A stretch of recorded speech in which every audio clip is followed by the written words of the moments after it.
అందులో GDM search అనేది చెప్తున్నాడు. ఆ జీడిఎం అనే ఒక సెర్చ్ కూడా అక్కడ ఆ కాలనీలో ఉంది. ఇంకా వినండి. రీసెంట్గా ఒక సుమారుగా ఫిబ్రవరిలో డ్రైన్ తవ్వడానికి ప్రభుత్వం వారు పంచాయతీ తీసుకున్నటువంటి నిర్ణయం ప్రకారం డ్రైన్ తవ్వుతున్నారు. జీడిఎం చర్చికి వాళ్ళకి అనుకూలంగా వాళ్ళు జీడిఎం చర్చి చెందిన వాళ్ళు.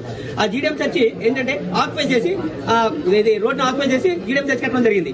అయితే మేమేమంటే కొంచెం మాకు డ్రైన్ కట్టడానికి ప్రస్తుతం ట్రాఫిక్ ప్రాబ్లం ఉంది, టర్నింగ్ కొంచెం ప్లేస్ ఉందని చెప్పేసి అడిగారు. మేము కూడా అడగలేదు. ఆ గవర్నమెంట్ సర్పంచ్ గారు అడిగితే ఎటువంటి పరిస్థితుల్లో కూడా డ్రైన్ అసలు ముట్టుకోవడానికి లేదు, కూడా గవర్నమెంట్ ప్రసక్తి లేదని చెప్పేసి వాళ్ళు ఆ హక్కును జారీ చేస్తే ఆయన కూడా ఏంటంటే ఆయన అగ్రవర్ణం కాబట్టి వీళ్ళు ఎస్సీలు కాబట్టి ఒకవేళ ఏ ఎక్స్ట్రా సిటీ కేసు అన్న పెడితే నేను బుక్ అవుతున్నాను ఆయన చేతులు కడిగేసుకున్నాడు. ఆయన చేతులు కడిగేసుకుని అక్కడ అయిపోయింది.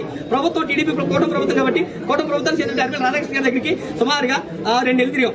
2 నెలలు తిరిగినా సార్ చెప్పింది ఏంటంటే నేను వస్తాను 4 సార్లు వెళ్ళాము. విన్నారు కదండి, అక్కడ ట్రాఫిక్ ఇబ్బంది అవుతుంది, సందు చిన్నగా అయిపోయింది, అక్కడ